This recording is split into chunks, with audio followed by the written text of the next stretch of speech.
Hi, I'm DJ Teddy Bear, and we're back with part two with the interview with actor Robert Harris. And we call it Around the Corner because that's how Mr. Harris and I met. I come around the corner one day and we met, started talking, and after that we developed a friendship. And it's really an honor and a privilege for me to be able to do this. So I hope each and every one of you will enjoy it. And I hope you'll leave comments below, and because he will answer you if you want to drop him a line or give him any information you can. But please enjoy, and there's going to be several parts to follow this. And in part three, we'll be showing you some video clips of Mr. Harris doing what he does best, acting. So until then, I hope you enjoy. Yep. Thank you for watching. Well, here we are again, another day, and I am very glad to see that you're with us. Tell your friends about us, and let them look into if they're interested. Tell them that you have found that old man Cadwell, and he's telling everything he can think about himself, so you can find out more about this crazy man.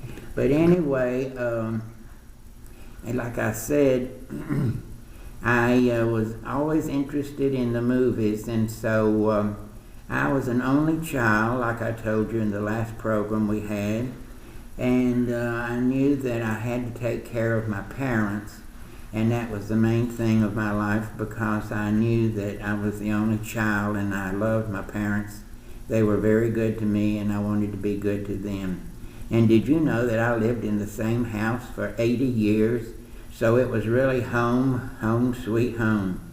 So anyway, when people would interview me about what was the greatest thing that I'd ever accomplished, I would think, but I wouldn't have to think long, because I'd say that I took care of my mother and my father, and they died in their own home, in their own bed, and I was very pleased about that. So that gives me great pride, knowing that they were well taken care of, and I treasure every minute that I was with them, because I learned so much from them. So as time went on, I was, like I said last program, I was in some Broadway shows, and I was in musicals and different things. And so, but my secret desire in my heart was, during the Depression, my father would take my mother and myself to the movies, and we'd look at Shirley Temple in the movies, and those wonderful movie stars in the elegant living in the Depression area. So we saw a lot of the other side of the life, of living hard times, but we saw how the rich live, and how the people danced and had fun, and so forth. And so I just kind of imagined myself up there on the screen, and I always had a secret desire to be up there working in a movie on the screen, and it would have to be at the Carolina Theater. Well, what really was so wonderful, when we actually filmed Cabin Fever, we came back and had the first East Coast premiere at the Carolina Theater. So you can't imagine me sitting there at the premiere and seeing myself on the screen, where I'd always imagined seeing myself up there. It was like I'd come full circle, and I was so proud of that fact. But anyway, I was a fan of little Shirley Temple, and I would tell friends, I would say, do you know I danced with Shirley Temple in the movies? And they said, oh, you did? Well, we don't remember you. And I said, well, I know you didn't, because the usher made me go down and sit and be quiet in my seat, because I was disturbing the audience. So, but in my mind, I was up there working with little Shirley Temple on the screen real hard, but the public didn't get to see me then. But then they got to see me in Cabin Fever. So I had come full circle, and I was really pleased about that. And so, and I was also pleased that the West Coast premiere was at the Grumman's Chinese Theater, one of the most famous theaters in the world in Hollywood. And the stars came in the limousines and all, and were coming in and looking at the program and the movie, and they'd come out saying, well, who in the world played that old man that ran the store? Where has he been all this time? Wonder who he is. And I was so proud that they liked me so well, they wanted to know more about me.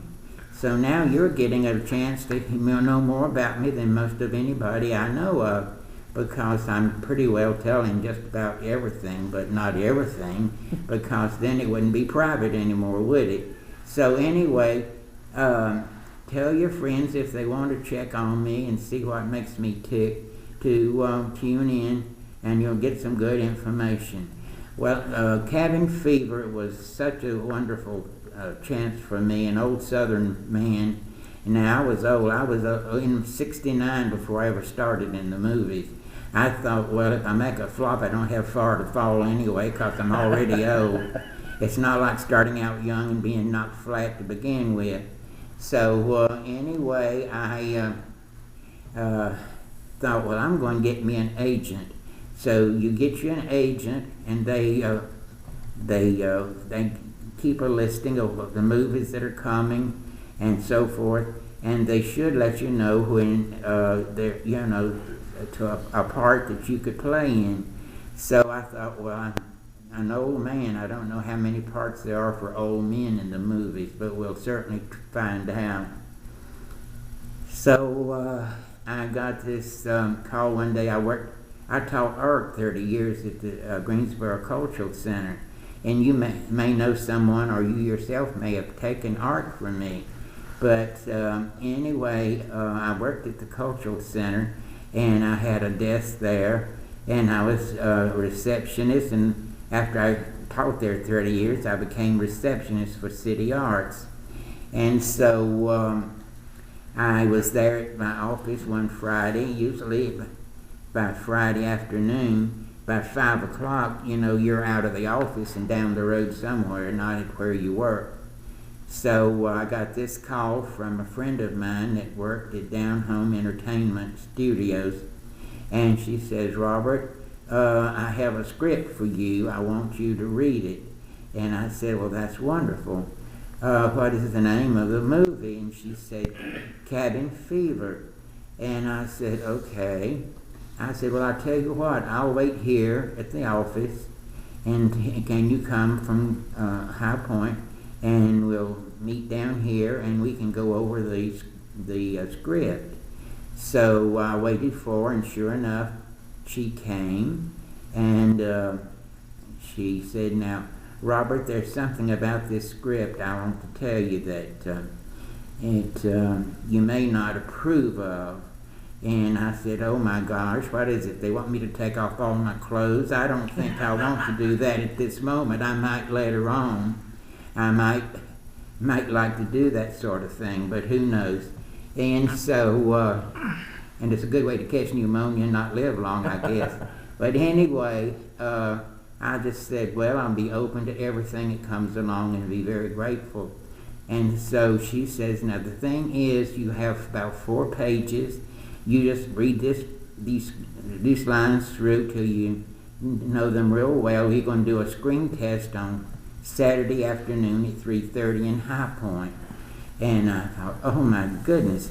So I tucked it in my briefcase, and I took it home. And after dinner one night, I was sitting there in the house by myself, and I thought, I better get that script and see what in the world she's talking about. So I got it out, and the more I read that script, I thought, well, that old man is just like me. He sounds like me. I can hear him talking now. And so my friend that was living at the house, my cousin, and he had spells of being very sick at times, and so I told him, I says, I have to go to High Point to do a screen test on Saturday afternoon at 3:30. And he says, well, I'll be glad to take you. So on that Saturday morning, I woke up, and my friend was sick. And he says, I am just so sick, I don't think I can take you to that screen test. And I thought, oh, here I have come so close to realizing a dream I've always had. And I says, well, I don't know how in the world I could ever, I've got to be there somewhere or another. And so he said, well, let me go back to bed and rest till noon, and you have to be there at 3:30, and I'll see how I feel, and we can maybe go then. And so he went back to bed and slept until about noon, and so I woke him up, and I says, how do you feel? He says, I'm still so sick. And I thought, oh God, please help us. It's not every day an old man who lives in the South and speaks Southern gets a part in a great big movie. And here I am, I can't even make it to the screen test. And so anyway, he said, well, I'll tell you what, Robert, you get ready and prepared, and I'll take you if I die on the highway, taking you there. And I thought, well, he'll take me with him, I'm sure. So anyway, I took the chance, and so we went, and I did the screen test. And so there sat Eli Roth from Hollywood, the great director who wrote and directed the play and the movie. And so we introduced ourselves to each other, and he says, are you ready to read the script? And I said, no, sir, I am not ready to read the script. He says, well, I thought you knew that that's the thing that you're supposed to do. And I said, well, I'll tell you, I have already memorized the 3 pages that you gave me. He says, I don't believe it. He just got it last night. I don't believe it. And I says, well, I have done it. And so he told the person at the camera to get the camera going. They was going to do a screen test. So I did the screen test just like I did in the movie. And he sat there quiet for a while and shook his head. And I thought, well, now I don't know whether that's good or bad. And he says, could we do another filming of that? And so I said, yes, sir. And so they filmed a second time.